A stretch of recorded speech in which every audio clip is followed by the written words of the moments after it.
Everyone, I hope आप लोगों को वो वीडियो बहुत अच्छा लगा, ये एक्सपेरिमेंट बहुत अच्छा लगा एंड आप लोग ये सोच रहे होंगे कि क्या हो रहा है उस पर्टिकुलर एक्सपेरिमेंट में। तो इस वीडियो में हम जानेंगे कि एक एक स्टेप बाय स्टेप जानेंगे कि क्या हो रहा था उस वीडियो में, पूरा समझेंगे अच्छे से एंड आप लोगों के माइंड में पूरा कंसेप्ट का करंट दौड़ाएंगे, है ना। अगर आप लोगों को ये पसंद आया तो बिल्कुल कंजूसी मत करना, आप लोग जरूर लाइक बटन जरूर दबाएगा एंड कमेंट में जरूर बताना कि कैसा लगा। तो चलिए देखते हैं एंड समझते हैं कि क्या हुआ उस पर्टिकुलर एक्सपेरिमेंट में। चलो शुरू करते हैं।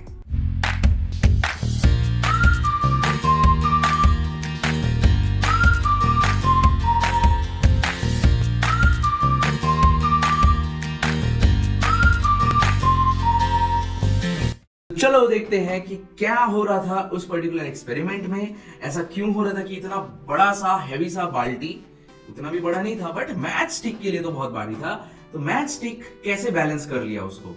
देखिए हो क्या रहा है यहाँ पे, हमारे यहाँ पे टोटल हमने 3 मैच स्टिक यूज किए हैं। This is the match stick number 1, this is the match stick number 2, this is the match stick number 3 and ये हमारा स्ट्रिंग है, रस्सी है जो कि 4th नंबर है एंड मैंने यहाँ पे कुछ भी अलग चीज यूज नहीं किया है इसके अलावा। तो देखिए जब आप इस पर्टिकुलर स्ट्रक्चर को व्यू 1 से देखने की कोशिश करेंगे, व्यू 1 से देखेंगे तो आपको कुछ इस तरीके से दिखने वाला है। ओके, कुछ इस तरीके से दिखेगा। व्यू 1 से देखो मतलब सामने से देख रहे हो, फ्रंट से देखने की कोशिश कर रहे हो, ठीक है, तो आपको कुछ ऐसा दिखेगा। तो ये रहा देखो आपका मैच स्टिक नंबर 1, ठीक है। ये रहा मैच स्टिक नंबर 2 जो कि देखो इंक्लाइंड है, ठीक है। और ये आपका जब आप सामने से देखोगे तो मैच स्टिक नंबर 3 जो है पॉइंट से दिखेगा, पॉइंट की तरह दिखेगा, तो ये पॉइंट है, this is the match stick number 3 and obviously ये आपका स्ट्रिंग है जो कि नंबर 4 है एंड यहाँ पे आपका बाल्टी लटका हुआ है। लेट्स से बाल्टी का वेट है W। तो ये रहा हमारा व्यू 1, कुछ ऐसा दिखेगा। अब चलते हैं दूसरे व्यू में, ये है आपका व्यू नंबर 2। ये दोनों व्यू दिखाने का मतलब यही है कि यहां से आप लोगों को चीजें क्लियर होंगी, ओरिएंटेशन क्लियर होगा और फोर्सेस के बारे में आपको अच्छे से पता चलेगा। सो देखो दूसरा जो है यहां पे क्या हो रहा है, ये व्यू नंबर 2 मतलब आप साइड से देख रहे हो, इसके साइड से देख रहे हो। तो जब आप साइड से देखोगे तो ऑब्वियसली ये जो मैच स्टिक नंबर 3 है उसको मैंने टेबल के ऊपर रखा हुआ है। तो देखो साइड से देखोगे तो ये रहा आपका मैच स्टिक नंबर 3, ये 3 है जो कि टेबल के ऊपर रखा हुआ है, हालांकि मैंने यहाँ पे टेबल को शो नहीं किया हुआ है। एंड साइड से आप देखोगे तो ये रस्सी, एक पतली लकीर दिखेगी। तो देखो ये पतली सी लकीर जिसपे वेट W लटका हुआ है एंड ये रहा आपका मैच स्टिक नंबर 2। साइड से देखोगे तो मैच स्टिक नंबर 2 को आप इंक्लाइंड वे में देख सकते हो, तो इंक्लाइंड है ये मैच स्टिक नंबर 2 और ये आपका स्ट्रिंग है जो कि मैंने 4 से डिनोट किया हुआ है। ओके, तो ये हमारा व्यू 2 है। ये दोनों व्यू से आप लोगों को आई होप क्लियर हो गया होगा कि किस तरीके से ये स्ट्रक्चर बना हुआ है। अब इसके अंदर की बातें करते हैं। तो ये मेरा व्यू नंबर 1 है, मतलब जब मैंने फ्रंट से देखा मतलब यहां से देखने की कोशिश करी, तो वहां पे मान लो ये पॉइंट ए है, ये पॉइंट ए को मैं उसका फ्री बॉडी डायग्राम ड्रॉ कर रहा हूं। तो पॉइंट ए में कौन कौन से फोर्सेस आएंगे, एक तो वेट W जहां पे बाल्टी लटकी हुई है, ये स्ट्रिंग है तो स्ट्रिंग में आता है टेंशन, तो ये रहा टेंशन, ये रहा टेंशन। मान लो वो टेंशन इंक्लाइंड है theta with respect to vertical है, ये वर्टिकल से आपका थीटा एंगल बना रहा है। तो जब आप इसको रिजॉल्व करेंगे टेंशन T को तो ये कुछ ऐसे होने वाला है, इधर T sin थीटा, इधर T sin थीटा और ये डायरेक्शन में आएगा 2 बार T cos थीटा आएगा, सो इसलिए 2T cos थीटा। बिकॉज ये आपका स्टैटिक इक्विलिब्रियम कंडीशन में था तो इसलिए summation of Fy is equals to मैंने 0 लिया, सो ये हो जाएगा 2T cos theta is equals to W। तो ये हो गया 2T cos theta is equals to W। ऊपर की तरफ लग रहा है 2T cos थीटा, नीचे की तरफ लग रहा है W। ये आई होप आप लोगों को समझ में आ गया। अब देखो आगे, नेक्स्ट इज मेन जो है हमारा ये वाला जो टेबल के ऊपर रखा हुआ है 3rd नंबर का, यहां तो हो गया। अब ये वाले मैच स्टिक पे आते हैं, मैच स्टिक नंबर 3। तो ये है आपका match stick number 3, 3rd number का मैच स्टिक। 3rd नंबर के मैच स्टिक में आप अगर देखेंगे उसमें कौन कौन लगा हुआ है, एक तो ये रहा आपका टेंशन T, ये टेंशन T1 लगाएगा। देखो यहां पे स्ट्रिंग है, रस्सी है, रस्सी तो रस्सी लगा रहा है T1 टेंशन। अब आप बोलेंगे कि सर ये तो स्ट्रिंग सेम है, तो यहां पे आपने टेंशन T रखा है, यहां पे आपने टेंशन T रखा है ना। देखो यहां पे टेंशन T था तो इसको T1 क्यों ले लिए, ये मैंने इसीलिए लिया माय डियर फ्रेंड, यहां पे फ्रिक्शन आ रहा है, यहां पे फ्रिक्शन आ रहा है, तो इसलिए यहाँ का टेंशन और यहाँ का टेंशन अलग अलग रखा। यहाँ का टेंशन मैंने T रखा, यहाँ का टेंशन मैंने T1 रखा। तो देखो ये टेंशन को मैं शो कर देता हूँ। देखो this is the tension T, this is the tension T। यहाँ का टेंशन हो जाएगा T1, यहाँ का टेंशन हो जाएगा T1। 1 सेकेंड, यस थोड़ा सा मिस्टेक हो गया, थोड़ा सा मिस्टेक हो गया, सॉरी फॉर दैट, कोई दिक्कत नहीं। ये रहा आपका टेंशन T1। आई बात समझ में? तो देखो हो क्या रहा है, ये फ्रिक्शन कहां से आ रहा है? अब ये फ्रिक्शन का कंसेप्ट कहां से आ गया? देखो फ्रिक्शन का कंसेप्ट यहां से आ रहा है। तो क्या हो रहा है यहां पे बेसिकली भाई, ये जो इंक्लाइंड है, इंक्लाइंड मैच स्टिक है नंबर 2, अरे वही है जो इस मैच स्टिक को सपोर्ट करके रखा है। तो हो क्या रहा है ना, ये जो मैच स्टिक नंबर 1 है, ये मैच स्टिक नंबर 1 और ये दोनों स्ट्रिंग के बीच में बहुत फ्रिक्शन लग रहा है, फ्रिक्शन की वजह से ये नीचे नहीं जा रहा है। अरे आप खुद सोचो, ये मैच स्टिक नंबर 3 है, उसको ये जो स्ट्रिंग है उसको नीचे ले जाने की कोशिश कर रहा है, लेकिन ये जो मैच स्टिक नंबर 2 है उसको नीचे जाने नहीं दे रहा है, उसको सपोर्ट करके रखा है। तो मैच स्टिक नंबर 2 तो हवा में तो नहीं उड़ रहा है, वो किसके ऊपर है? ये मैच स्टिक नंबर 1। और मैच स्टिक नंबर 1 को नीचे जाने से कौन रोक रहा है? ये स्ट्रिंग। किसकी वजह से रोक रहा है? फ्रिक्शन की वजह से। कैसे लगेगा ये फ्रिक्शन? आगे देखते हैं ना। अरे आप लोग चिंता क्यों करते हो, मैं हूं ना। अब देखो, तो देखिए ये रहा आपका मैच स्टिक नंबर 3 जिसपे आ रहा है टेंशन T1 कुछ इस तरीके से। मान लो ये एंगल बना रहा है अल्फा, तो होगा क्या, जब ये T1 और ये T1 को आप रिजॉल्व करोगे तो ये T1 sin अल्फा, इधर T1 sin अल्फा और इधर आ जाएगा 2 बार T1 cos अल्फा, तो इसलिए 2 times T1 cos अल्फा। अब आप एक चीज नोटिस करो, यहां पे ये जो 2 T1 cos अल्फा है, क्या ये 3 में और कोई फोर्स नहीं आएगा क्या? बिल्कुल आएगा और कोई फोर्स। वो फोर्स को मैंने देखो यहां पे शो किया है। और ये कौन सा फोर्स है? ये फोर्स है due to this second number का मैच स्टिक जो कि इंक्लाइंड है, जो कि साइड व्यू से देखने से दिखने वाला है। ये रहा R2 जो कि एंगल कितना बना रहा है? बीटा मान लो। आओ वापस इसमें आ जाओ थोड़ा सा। मैंने यहां पे शो नहीं किया ये R2 को, मैंने यहां पे शो नहीं किया हुआ है। तो देखिए जैसे मैं अगर अल्फा को बढ़ाता हूं, मैंने अल्फा को बढ़ाता हूं, अल्फा बढ़ाने से मेरा 2T1 cos अल्फा क्या होगा? कम। तो एक्चुअल में आपका ये जो 3 नंबर का जो मैच स्टिक था, ये जो 3 नंबर का मैच स्टिक है, इसको एक्चुअल में कितना वो करना पड़ा? ओनली 2T1 cos अल्फा को, ओनली 2T1 cos अल्फा को। और पता है ये जो 2T1 cos अल्फा है ना, इसको आप बहुत कम कर सकते हो। 2T1 cos अल्फा को ही बैलेंस करना है। देखो जो कि मैंने देखो यहाँ पे शो किया हुआ है। तो मतलब ये जो मैच स्टिक है, मैच स्टिक नंबर 3, इसको सिर्फ और सिर्फ 2T1 cos अल्फा को ही बैलेंस करना है। तो देख रहे हो, मैंने ये स्ट्रिंग की मदद से ये W को छोटा करके ये सिंपल 2T1 cos अल्फा बन गया। एंड एक्चुअली ये जो 2T1 cos अल्फा है ना, आप अल्फा को बढ़ाते जाओ, जितना अल्फा बढ़ाओगे cos अल्फा की वैल्यू कम होगी, तो 2T1 cos अल्फा की वैल्यू कम होगी। 2T1 cos अल्फा की वैल्यू जैसे कम होगी तो उसके कारण क्या होगा? आपको कम लेस अमाउंट ऑफ फोर्स को बैलेंस करना पड़ेगा ये वाले मैच स्टिक को। ये कंसेप्ट सबसे पहले समझ में आ गया। Now the next is I am sorry, now next, ये जो हमारा 2 नंबर का मैच स्टिक था जो कि R2 फोर्स लगा रहा है, और यही R2 फोर्स के कारण आपका ये 3rd नंबर का मैच स्टिक नीचे नहीं गिर रहा था। कैसे? ऐसा क्या जादू हो गया? चलो देखते हैं। तो देखो ये हमारा सबसे पहले 2nd नंबर, इसके बारे में बात कर लेते हैं, देन मैं इस पे आऊंगा।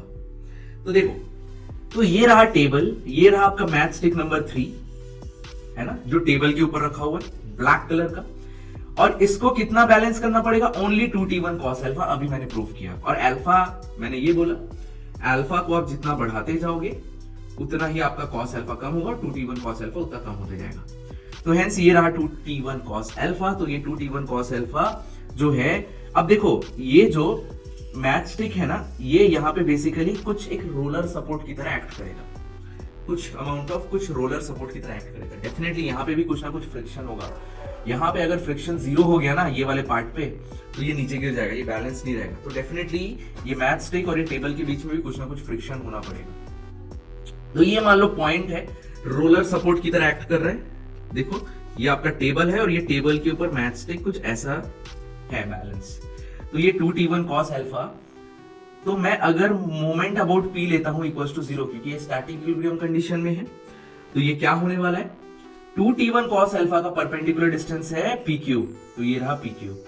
फिर ये R2 को रिजॉल्व करिए, R2 को रिजॉल्व करोगे तो ये हो जाएगा वर्टिकल डायरेक्शन में R2 sin beta and horizontal direction में R2 cos beta. R2 cos beta की वजह से कोई भी परपेंडिकुलर डिस्टेंस नहीं होगा about point P, but R2 sin beta की वजह से there will be perpendicular distance. तो R2 sin बीटा की वजह से परपेंडिकुलर डिस्टेंस कितना है, PR, तो इसलिए minus R2 sin beta into PR is equals to 0। I hope आपको ये क्लियर हुआ। तो जब आप इस पार्ट को राइट हैंड साइड में लेकर जाएंगे तो देखो ये हो जाएगा 2t1 cos alpha into PQ is equals to R2 sin beta into PR। अब यहां से आप देखोगे, यहां पे रेशियो निकाल लो PR बाई PQ का, यू विल गेट दिस। अब यहां पे आप नोटिस करिए, यहां पे आप देखोगे PR जो है PQ से बड़ा है। देखो ये रहा PR, ऑब्वियसली PR जो है this is PR, this is PQ। PR जो है वो PQ से बड़ी है, तो PR बाई PQ का रेशियो 1 से बड़ा होगा। तो PR बाई PQ की जगह आप ये वैल्यू को रख दीजिए, तो ये मैंने रख दी। यहां से मेरे को क्या पता चला, 2t1 cos alpha is greater than R2 sin beta. इससे मेरे को क्या पता चला, फॉर अगर आपका 2t1 cos अल्फा जो है वो ज्यादा है R2 sin बीटा से। ऐसा कब हो सकता है, मतलब आप एक चीज समझो, ये जो 2t1 cos अल्फा है ये ज्यादा है, और ये R2 sin बीटा जो है, यहाँ पे ये जो R2 sin बीटा जो है, R2 cos बीटा को मैंने नहीं बनाया, R2 sin beta, R2 sin beta की वैल्यू कम है। मतलब इस कम फोर्स ने R2 sin बीटा ने ये 2t1 cos अल्फा को बैलेंस किया किसकी मदद से, क्योंकि इसका परपेंडिकुलर डिस्टेंस ज्यादा था, PR की वैल्यू ज्यादा है, परपेंडिकुलर डिस्टेंस ज्यादा है, इसीलिए आपका R2 sin बीटा अगर छोटा भी होगा तो भी ये बैलेंस हो जाएगा। और R2 sin बीटा छोटा है, मतलब अगर वहां पे, अब मैं इसको रिलेट करने वाला हूं फ्रिक्शन से, तो सभी लोग ध्यान से सुनेंगे।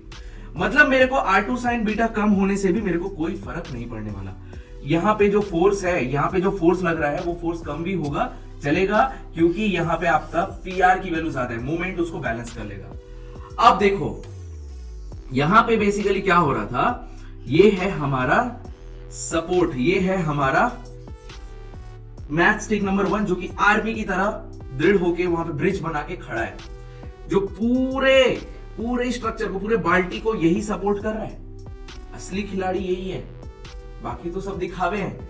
तो देखो यहाँ पे ये जो नंबर 1 है मैच स्टिक, उसमें यहाँ पे लगेगा एक R2 फोर्स। कौन लगाएगा, ये match stick number 2 R2 force, ये R2 फोर्स लगा। देखो ये R2 फोर्स, ये 3D डायग्राम है, this is the 3D diagram, ये 3D डायग्राम है, ये R2 फोर्स लगा, ये R2 फोर्स लगा। मैं यहाँ पे एक्चुअल वैल्यू नहीं कैलकुलेट कर रहा हूं। अब ये R2 फोर्स लगेगा तो भाई इस मैच स्टिक को नीचे जाने से रोकना पड़ेगा ना, ये मैच स्टिक नंबर 1 को, तो उसको कौन रोकेगा, यहाँ पे जो फ्रिक्शन आ रहा है ना, वो फ्रिक्शन। तो इसीलिए मैं आप लोगों को बोला, अगर R2 sin बीटा छोटा भी हो जाता है तो कोई फर्क, मतलब R2 sin बीटा छोटा भी होगा तो कोई भी फर्क नहीं पड़ेगा, क्योंकि PR ज्यादा है, मोमेंट बैलेंस कर ले रहे हैं, क्योंकि PR ज्यादा है, R2 sin बीटा का परपेंडिकुलर डिस्टेंस ज्यादा है। तो इसीलिए R2 sin बीटा कम हो रहा है, तो यहां पे अगर फ्रिक्शन कम भी होंगे, क्योंकि R2 sin बीटा कम है, तो मतलब R2 कम है, मान लो R2 कम है, तो अगर फ्रिक्शन यहाँ पे कम भी होगा ना तो भी बैलेंस हो जाएगा। इसलिए यहाँ पे फ्रिक्शन कम होने की वजह से भी हमारा ये बैलेंस हो सकता है। तो ये है आपका फिजिक्स। तो फ्रिक्शन जो है ऊपर की तरफ लगेगा, ऑब्वियस सी बात है। ये R2 जो है इसको, ये जो R2 है इसको नीचे ले जाएगा 1 मैच स्टिक को, तो यहाँ पे और यहाँ पे ऊपर की तरफ फ्रिक्शन फोर्स आएगा। अब ये फ्रिक्शन फोर्स जो है देखो ऊपर की तरफ आएगी। ये फ्रिक्शन फोर्स क्या होता है, स्टैटिक फ्रिक्शन होगा, जिसकी वैल्यू है म्यू इंटू एन। अब ये एन क्या है, नॉर्मल रिएक्शन, जो कि देखो इस R1 के अलोंग लगने वाला है, देखो R1 के अलोंग लगने वाला है। तो ये नॉर्मल रिएक्शन को बढ़ाना पड़ेगा, ये नॉर्मल रिएक्शन को आप बढ़ा लो, ये नॉर्मल रिएक्शन को आप बढ़ा लीजिए, नॉर्मल रिएक्शन बढ़ जाएगी। अगर आपका नॉर्मल रिएक्शन बढ़ गया तो आपका फ्रिक्शन बढ़ेगा, फ्रिक्शन ज्यादा, जितना ज्यादा होगा उतना अच्छे से आप इसको बैलेंस कर पाओगे। तो सब एक दूसरे के चट्टे बट्टे हैं। तो आप ये वाले डिस्टेंस को बढ़ा बढ़ा के देखो, आप पीआर को बढ़ाते जाओ, पीआर को बढ़ाते जाओ, पीआर को जैसे जैसे बढ़ाते जाओगे R2 sin बीटा कम होते जाएगा। पीआर को देखो, ये दोनों का रेशियो कांस्टेंट है, तो आप पीआर को बढ़ाते जाओ, R2 sin बीटा कम होते जाएगा। R2 sin बीटा कम, तो मतलब अगर यहाँ पे R2 की वैल्यू कम भी होगी तो हमको चल जाएगा। R2 की वैल्यू कम, तो यहाँ पे फ्रिक्शन कम फ्रिक्शन होने से भी चल जाएगा।